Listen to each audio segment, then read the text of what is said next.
안녕하세요. 나만 알고 싶은 채널, 남들에게 결코 알려주고 싶지 않은 채널, 기즈모입니다. 알려주고 싶지 않은 이유가 여러 가지 이유가 있죠. 나만 좀 좋은 걸 누리고 싶은 그런 이유도 있지만 대부분 부끄러워서 안 알리는 거죠, 남에게. 야동 같은 거죠. 너무 부끄러워하지 마세요.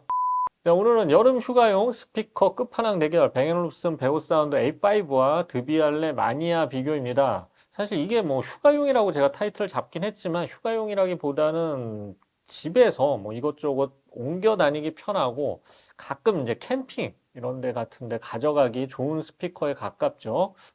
사실 이제 이게 비싸요. 둘 다 굉장히 비싸죠. 가장 럭셔리한 휴대용 스피커 중에 하나입니다. 그래서 휴대용 스피커인데 굳이 이 정도 스피커, 이 정도 그레이드의 스피커를 고른다면 둘 중에 하나죠. 정말 가쁘거나 간이 부었거나 여러분들은 이제 가쁘이길 빕니다. 자, 드비알레, 뱅앤올uf슨 둘 다 스펠링이 굉장히 어렵습니다. 드비알레는 프랑스어고요. 이건 이건 스펠링 죽는 날까지 절대 못 외울 것 같아요.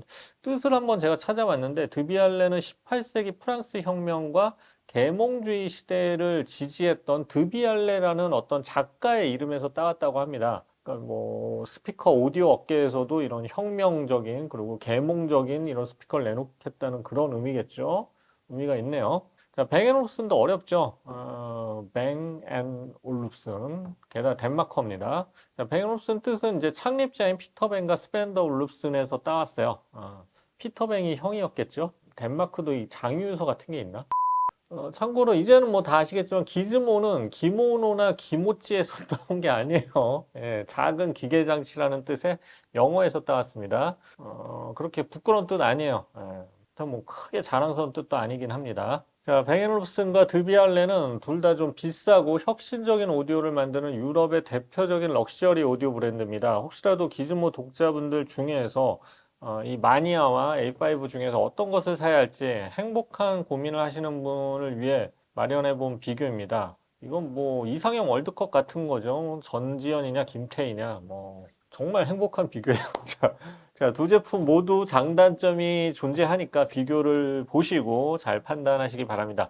참고로 드비알레 마니아는 130만 원대 판매 중이고요. 뱅앤올uf슨 A5는 베오사운드 A5는 149만 원 정도에 판매 중입니다. 근데 이제 컬러에 따라서 다크호크 컬러는 169만 원이고요. 가격은 더 비싸죠. 자, 두 제품을 리뷰를 통해서 알아보겠습니다. 리뷰 시작하겠습니다.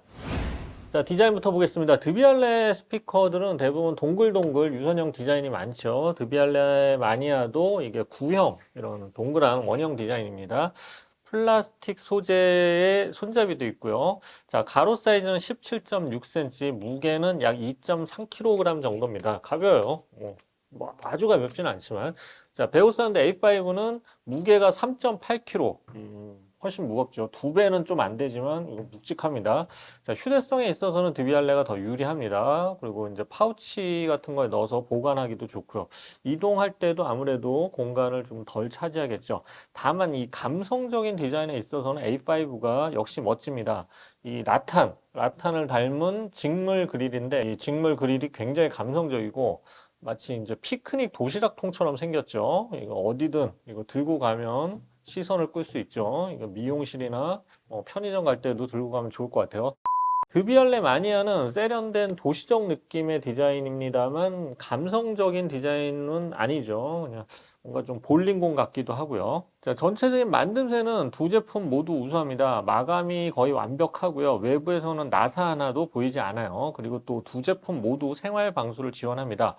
자, 드비알레 마니아는 발수성 섬유를 사용해서 IPX 4등급의 생활 방수를 지원하고요. 베오사운드 A5는 IP65 등급입니다. 방수 등급만 보면 이제 4등급하고 5등급이라서 뭐 생활 방수인데 조금 더 낫죠. 근데 베오사운드 A5는 여기에 또 방진 등급이 있어서 야외에서는 더 안전합니다. 뭐 그런데 이게 100만 원이 넘는 제품들을 밖에서 좀 막 굴리는 거는 어쩐지 꺼려지죠. 그냥 생활 방수 정도는 된다. 뭐 이 정도만 알면 될 것 같습니다. 디자인적으로 보면 휴대성은 드비알레 마니아가 훨씬 뛰어나고 이 작은 크기에다가 고성능을 꽉꽉 뭐 압축해서 넣은 듯한 그런 디자인이에요. 하지만 감성적인 부분은 아무래도 베오사운드 A5가 누가 봐도 이건 아름답죠. 네, 아름다워요. 그리고 베오사운드 A5는 이 모듈식 구조라서 이 그릴을 떼서 다른 그릴로 바꾸거나 그 그릴뿐만 아니라 유닛이나 배터리 그리고 이 손잡이까지 교환할 수가 있어요. 그래서 지속성이란 측면에서 보면 상당히 유리한 제품입니다. 근데 이제 뱅올uf슨 써본 분들은 알겠지만 기존 액세서리 가격 보면 대부분의 액세서리가 일반 블루투스 스피커보다 비싼 경우가 많았어요. 지속성을 우리에게 주는 대신에 돈은 가져가 버리죠. 무서운 회사입니다. Stars in the sky 이 밤은 낯설지 않아 Stars in the sky 이 밤은 낯설지 않아 Give me a second, I need to get my story straight. My friends are in the bathroom getting. Give me a second, I need to get my story straight. My friends are in the bathroom getting. I could have said goodbye I would have said what I could have said goodbye I would have said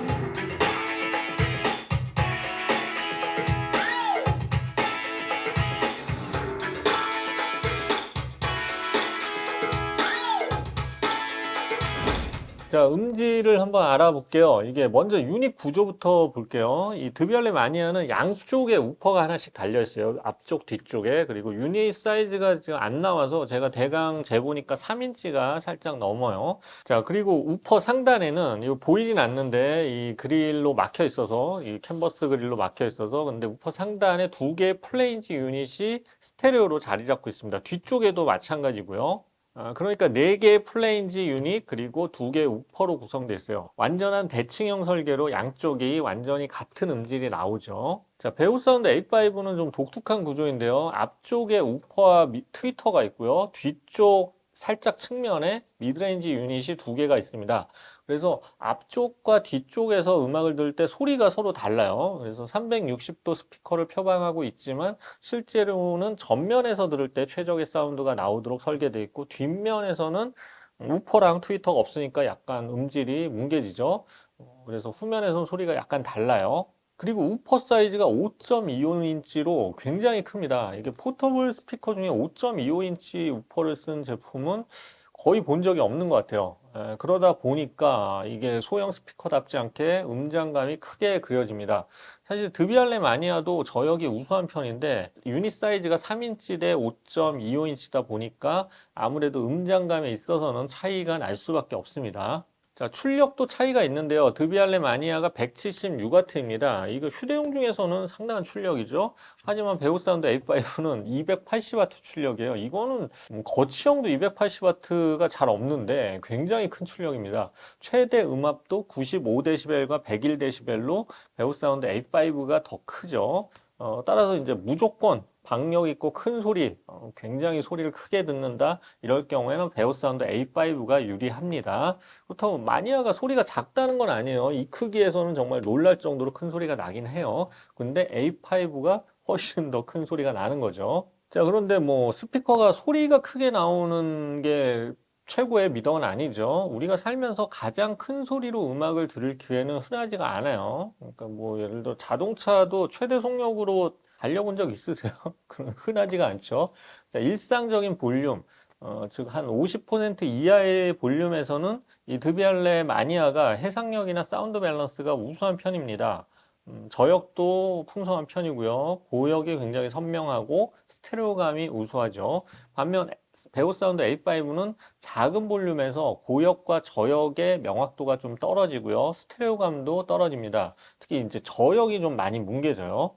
자, 하지만 볼륨을 높이면 이 베오사운드 A5의 진가가 발휘가 됩니다. 드비알레 마니아에 비해서 훨씬 더 큰 음장감과 쭉 뻗어나가는 소리가 정말 좀 블루투스 스피커가 아니라 좀 대형 스피커를 듣는 느낌이 날 정도로 넓은 음장감을 들려줍니다. 자, 그래서 종합적으로 음질 평가를 하면 드비알레 마니아는 명확한 사운드 밸런스와 적은 노이즈 그리고 작은 볼륨에서도 명확한 음질이 장점이고요.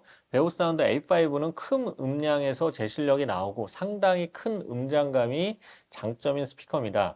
자, 단점이라면 드비알레 마니아는 중역대가 상대적으로 약하고요. 좀 차가운 음색이고요. 베오스 사운드 A5는 음악이 좀 전체적으로 좀 산만하게 들리고 특히 작은 볼륨에서는 명확도가 많이 떨어집니다.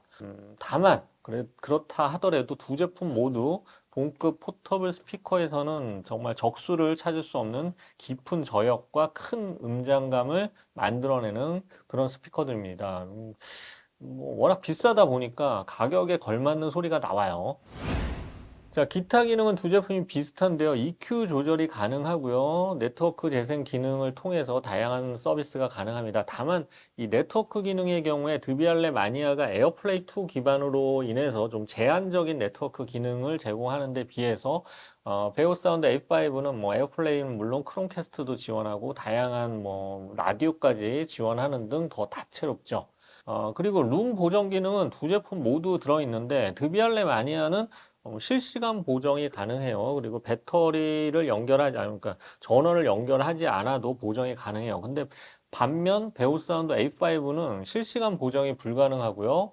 반드시 전원이 연결돼 있어야만 보정이 가능합니다. 이건 좀 불편한 부분이죠. 이거는 좀 개선이 돼야 될 것 같아요. 자, 배터리 알아봤는데요. 스펙상 A5는 12시간, 드비알레 마니아는 10시간인데 이게 별 차이가 없어 보이는데 테스트에선 좀 달랐어요. 베오사운드 A5는 11시간 정도의 사용 시간을 보였고요. 드비알레는 한 6시간 정도의 사용 시간을 보였습니다. 2배 차이가 좀 날 정도로 차이가 좀 나요. 근데 실제로 베오사운드는 9000mAh의 대용량 리튬이온 배터리가 탑재되어 있고요.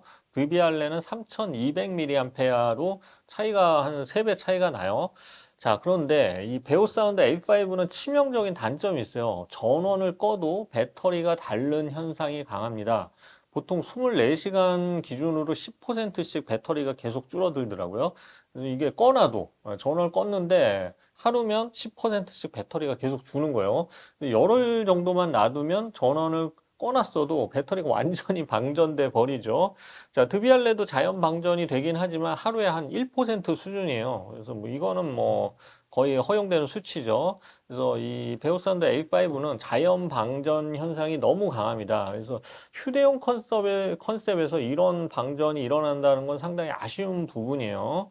그래서 종합적으로 보면 이거는 밖에보다는 집에서 그냥 전원 연결하고 항상 꽂아놓고 들어야 하는 그런 컨셉의 제품 같습니다.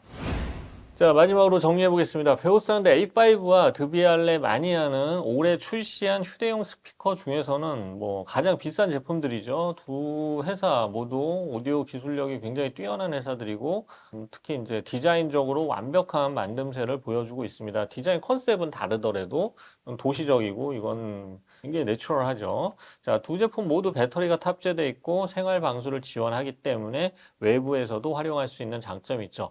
자, 디자인적으로는 휴대성이 더 나은 드비알레 마니아가 외부에서 활용성이 더 좋습니다. 그런데 베오사운드 A5는 배터리 또 방전 현상이 있고 룸 보정 기능을 배터리 상태에서 쓸 수 없다는 점이 휴대용 컨셉과 좀 부딪히는 부분이죠. 다만 이 드비알레 마니아는 실 배터리 시간이 한 6시간 정도라는 점은 좀 아쉬운 부분이에요.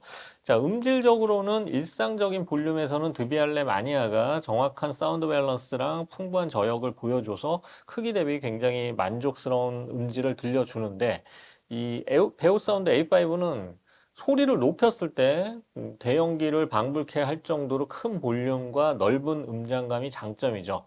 다만 이제 말씀드렸다시피 일상적인 볼륨에서는 저역이 좀 뭉개지는 성향이 있고요. 고역도 살짝 무뎌요. 그래서 이제 베오사운드 A5는 증폭 옵션이 있어요. 그래서 작은 볼륨에서 인위적으로 고역과 저역을 확장해 주는 기능이 있습니다. 이거를 꼭 써야 될 것 같아요. 자, 단점이 있다면 드비알레 마니어는 이게 네트워크 연결할 때마다 시간이 조금 더 걸려요.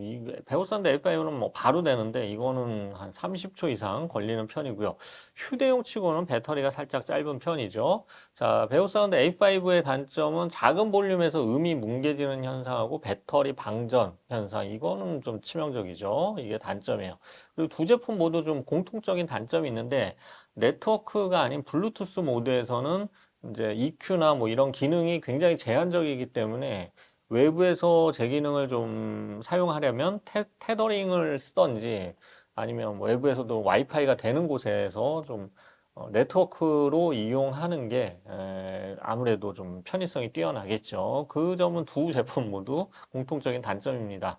자, 간단하게 비교해 봤는데요. 혹시 두 제품을 염두에 두고 있던 분들이 계실지 모르겠어요. 어쨌든 도움이 됐는지 모르겠습니다. 보통 이런 비교를 하면은 어떤 제품이 압도적으로 좋으니까 이거 사세요. 뭐 이렇게 이런 거를 원하시는 분도 있는데 사실 그렇게 하는 거는 쉬워요. 아주 쉽습니다. 근데 이제 뭐 책임만 내가 안 지면 되니까. 자, 근데 실제 써보면 개성이 다르고 음색도 완전히 다르고 특성과 쓰임새 그리고 개개인의 라이프 스타일에 따라 좀 다르기 때문에 이렇게 일방적으로 한 손을 딱 들어주기 힘든 경우가 많아요. 그래서 지금도 자기랑 맞는 부분이 있을 거고 뭐 볼륨을 크게 들을 기회가 많다 그러면 이게 장점이 많을 테고 나는 볼륨 뭐 층간소음이나 아니면 이런 어떤 문제 때문에 볼륨 크게 듣기 힘들다 이럴 경우에는 드비알레 마니아가 또 장점이 많겠죠. 그래서 이거 좀 잘 파악해 보시고 어쨌든 제 비교가 좀 도움이 되셨길 빕니다. 앞으로도 이런 기획 또 계속 해 나갈 예정입니다. 많이 기대해 주시고요. 자, 지금까지 기즈모였습니다. 감사합니다.